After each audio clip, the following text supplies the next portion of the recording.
누군가 아프다는 얘기 들을 때 그가 아픈 게 아무리 그 심하게 중하게 아파도 그게 나의 이야기가 아닌 이상은 그렇게까지 와닿진 않잖아요.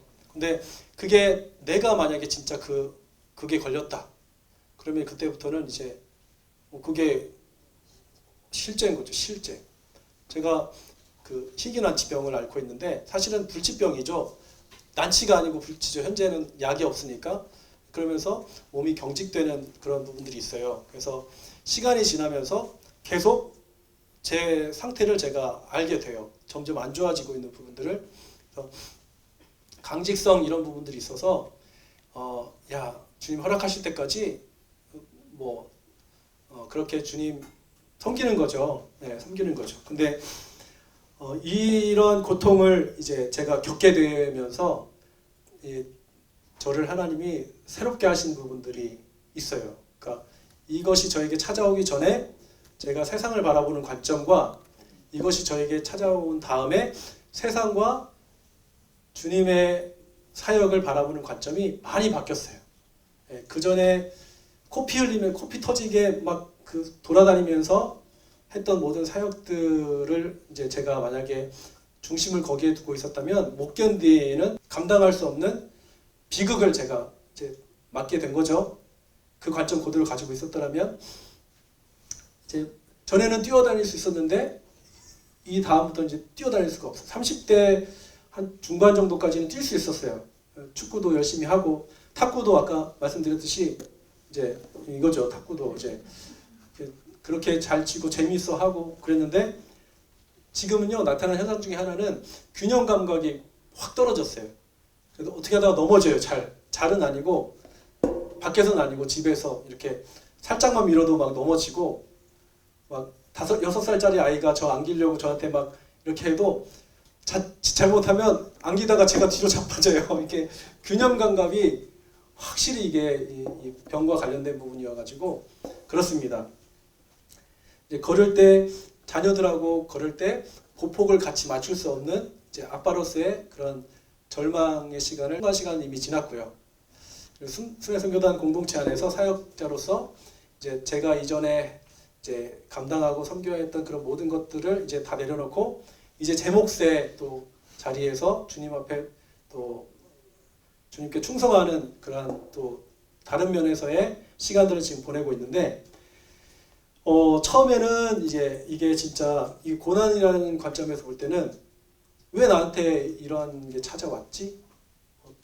저희 아버지 유전적인 부분이니까 아버지에 대한 원망 아닌 원망 그리고 이런 마음도 들어요. 들었어요. 사실은 하나님 저 밖에 있는 외부에 하나님께 헌신하지 않은 그 20대 30대 그 죄짓고 쌩쌩 돌아다니는 그런 사람들은 건강하게 해놓고 하나님께 헌신해가지고 이렇게 복음 위에 충분합니다 하고 주님 없이는 못 산다고 하고 그리고 진짜 뒤돌아보지 않고 주님 오실 날 바라보면서 주님 사랑하면서 살다가 가고 싶은 저는 왜 이렇게 해두셔가지고 이게 뭐예요 하면서 이제 이만큼 이런 그런 마음이 있어요. 그런 마음이 있는데 원망하고 따지는 마음보다는 이제 그런 마음이 있는 거죠. 내가 이제 앞으로 계속 이렇게 살아가야 될 텐데 계속 이렇게 살아가는 데 있어서 이전과 다르게 내가 이 상황을 받아들이는 부분이 참 내가 이걸 어떻게 받아들여야 될까? 이게 이제 저에게는 답이 필요했어요. 그러니까 저에게 허락된 고난이라면 고난이라는 이 시간이 저에게 딱 주어졌는데 전에는 전혀 고민할 수 없었던 객관적인 이야기였는데 이제는 이게 하나님과 나 사이에 또 선교사라는 직분을 가지고 주님을 섬기는 이 직분을 감당함에 있어서 이 주제가 아주 굉장히 큰 이제 주제가 된 거죠. 그래서 물론 아내는 저한테 여보 괜찮아 나중에 휠체어 타고 다니면서 복음 전하면 되잖아 이렇게 말을 하는데 너무 위로가 됐어요. 그래서 그게 평생 이제 저한테 이제 아내가 저한테 아무리 실수를 해도 다 이제 용납할 수 있는 아주 저에게 이제 홈런을 친 너무 감사한 고백이었어요. 고맙죠 사실은 이제 그런 마음이었는데 그러나 하나님 앞에서는 답이 필요하죠. 그러면서 치료 휴가의 그 시간을 한 1년의 시간을 이제 제주도에서 보내고 이제 다시 돌아와서 이제 보내는데 지금 이제 청주에서 이제 이사 갔거든요. 이사 갔는데 그 전에는 세종에 있었어요. 공동체가 세종에 복귀를 했는데 그 복귀한 그곳에 딱 도착한 첫날 사람들이 다 모여서 동그랗게 원을 그리고 환대를 해줬어요. 저는 이제 기억이 나요. 잊을 수 없어요. 1년 만에 돌아왔는데 엄청 환대를 해줬어요. 너무 반갑고 너무 좋더라고요. 근데 아시는 분 아시겠지만 순단은 뭐 대단한 분 온다고 해서 막 유별나게 하지 않고 그리고 뭐 잘 모르는 분 온다고 해서 뭐 이렇게 냉대하지 않습니다. 그냥 다 그냥 보편적으로 똑같이 합니다. 그래서 유명인이 와도 그냥 비슷하게 하고 뭐 조금 다른 부분이 있겠지만 그렇습니다. 그래서 저희도 이제 돌아온 날 엄청 환대를 해주더니 하루 지나니까 그 다음날 되니까 계속 있던 사람처럼 취급하더라고요. 그래서 그때뿐이었습니다. 그래서 너무 이렇게 박수로 와 1년 동안 너무 보고 싶었다고 하면서 막 중간에 편지도 보내주시고 했지만 그렇게 환대해주고 이제 저는 이제 더 안 좋은 몸이죠. 그래서 거기서 하루 이틀 이렇게 보냈는데 오래지 않아서 며칠 만에 제게 이게 툭 이제 부딪혔어요. 이제 이 절벽 이 벽에 부딪혔어요. 벽에. 나는 이제 어떻게 하지?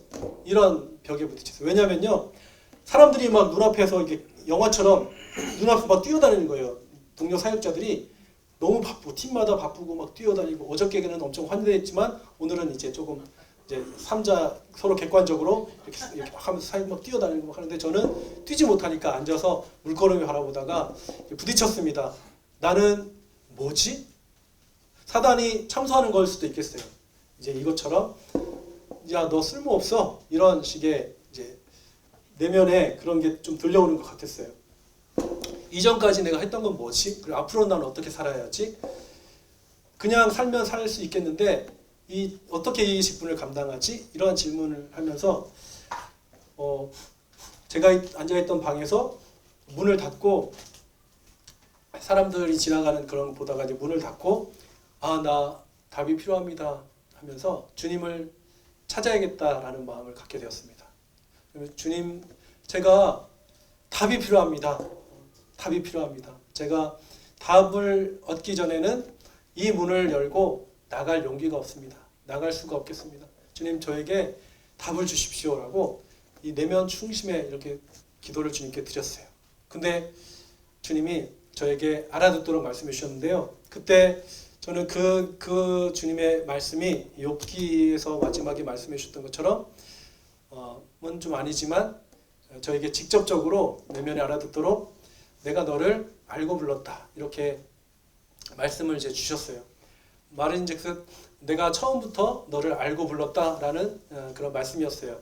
그 응답을 듣고 나서 제게 아멘이 됐습니다.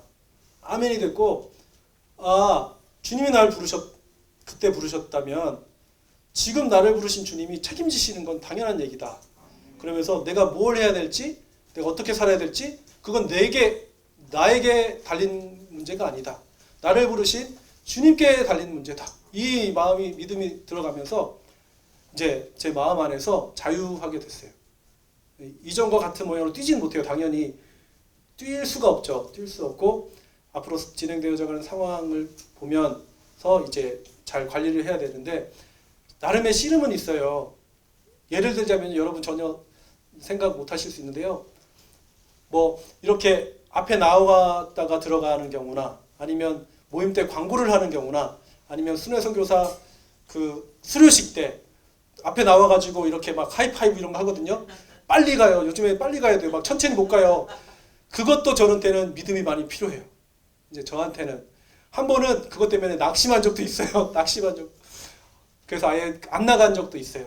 그리고 얼마 전에는 이제 코로나 때문에 못 갔는데 전체 모임 영상으로 참여했는데 한편으로는 다행이다 뭐 이런 생각도 수료식 때 이제 그런 별거 아닌 일인데도 이제는 그렇게 씨름하고 또 고민하는 그리고 아이들과 같이 어디 길거리를 걸을 때도 같은 목표로 못 가니까 아이들한테 미안한 마음 이제 여전히 가지고 있는 거죠. 그리고 같이 좀 가야 되는데 항상 뒤따라가야 되고 이제 그런 쓸쓸한 마음. 근데 이거를 주님이 이제 위로해 주시려고 한 번은 어떤 분이 전화가 왔어요. 마침 그 아까 말한 그 선교사 훈련학교 수료식 여기 헤브론에서 있을 때 그때와 또 길거리에서 그렇게 자녀들을 앞에 보내면서 물끄러미 이렇게 쳐다보면서 나 자신을 좀 이렇게 바라보고 있었을 그때 시간들을 뒤로 하고 얼마 지나지 않아서 어떤 분이 전화가 온 거예요. 잘 지내냐고. 이제 그분이 전화 이렇게 왔는데 잘 지낸다고 하는데 길거리에서 아이들 그런 모습 보면서 씩씩하고 용기 있게 걸어 뭐 이런 식으로 딱 얘기를 딱 하는데 제가 무너졌어요. 무너졌어. 마음이. 주님과 저만 하는 얘기거든요. 근데 불과 며칠 전에 수료식 때 나름대로 상심한 마음을 가지고 나는 그렇게 같이 뺑 돌지 못하고 그런 상황에서 이제 또 아이들 앞에서 그런 모습도 같이 오버랩되고 스스로 참 이렇게 슬픈 마음 이렇게 가지고 있는 제 주님이 이제 그분을 통해서 주님의 음성을 들려주시는 거죠. 내가 널 안다고. 그러면서 그분이 거리에서 아이들 앞에서 씩씩해야 돼. 걸을 때 괜히 주눅 들지 마. 뭐 이렇게 딱 하는데 한 5초 이상 울었어요. 5초 이상. 하나님의 그 마음과 사랑 때문에 아마 이분이 느꼈을 거예요. 왜냐하면 제가 말을 못했으니까. 엉엉 속으로만 엄청 울고 눈물은 막 흘리고 하나님의 사랑이 막 부어지는 시간이었어요. 하나님이 다 아시는구나. 말로만 아시는 게 아니라 다 아시는 거예요. 다 아시는 거. 다 보시고 그렇게 위로해 주시고 한번 큰 십자가 통과하는 시간들이 있었지만 또 이후에 계속 맞부딪혀야 하는 그런 상황들 앞에서 꼭 저에게 해결돼야 될 부분들은 그렇게 주님이 또 일하시더라고요. 그렇게 이런 고난을 통해서 먼저는 주님이 저를 깊이 또 다루어 가시는 시간들이 저에게는 결과적으로 지나가 보니까 저에게는 제 인생의 보물 같은 시간이에요. 보물 같은 시간. 그러니까 주님이면 충분해. 십자가 결론이지. 말로만 입만 사는 이런 것일 수 있었는데 그 말 안 하더라도 그냥 옆에 앉아서 그래 내가 그 마음 알아. 뭐 이렇게 할 수 있는 마음? 무슨 말인지 아시겠죠? 괜히 어설프게 보금보금 떠드는 게 아니고 진짜 복음을 아는 생명으로 그 영혼 안에 지금 복음으로 주님이 무슨 일을 하시는지를 이제 믿음으로 바라보면서 그냥 그 자리에서 이제 주님 앞에서 반응하는 모습? 꼭 그게 옳다라고 하기보다는 그렇게 주님이 제 그릇을 빚어가시는 시간, 값싸게 십자가 복음을 말하지 않고 그냥 한 영혼을 향한 주님의 이 마음이 저에게 부어지기를, 그래서 그런 마음으로 복음을 말할 수 있기를 그렇게 이제 빚어가시는데, 각 사람에게 있는 사연은 결코 가볍지 않아요. 가볍지 않고 나이가 적어도 나이가 지금 적은 분보다 나이가 많은 저보다 더한 고난의 한복판을 통과했을 누군가도 이 자리에 있으실 수도 있어요. 그거는 이 고난의 정도를 상대적으로 평가할 수는 없겠어요. 누가 더 고난이 크고 적고 이렇게 할 수는 없겠어요. 다만 각자마다 이 큰 고난의 시간을 반드시 주님이 통과하게 하셨고 앞으로도 하실 거라는 믿음이 있습니다. 그렇게 근데 그때 그 상황들은 정말 견딜 수 없는 고통이었고, 왜 나에게 이런 일이 일어나야만 했나, 수없이 하나님 원망하고, 하나님 살아계시는데 왜 나한테 이런 상황을 허락해 주세요. 하나님 왜 내 자식들 다 데려가시는 거예요. 하나님 내가 지금까지 하나님께 한 게 뭐, 지금 하나님을 향해서 내가 한 게 이 정도 이렇게까지 살아왔는데 나한테 지금 뭐 하시는 거예요? 따질 수 있을지 몰라도, 그러나 그거는 자기 의를 붙든, 그리고 하나님 그분의 절대 주권을 이제 믿음으로 바라보지 않는 자의 당연한 반응일 수밖에 없고요. 고난 앞에서 그분답게 또 바라볼 마음의 준비가 되어 있는 사람은 이제 나에게 주님이 주실 때 이제 그걸 통해서 기대하게 됩니다. 이전과 다르게 이제 알게 된 이 주님 때문에 저는 이제 행복합니다.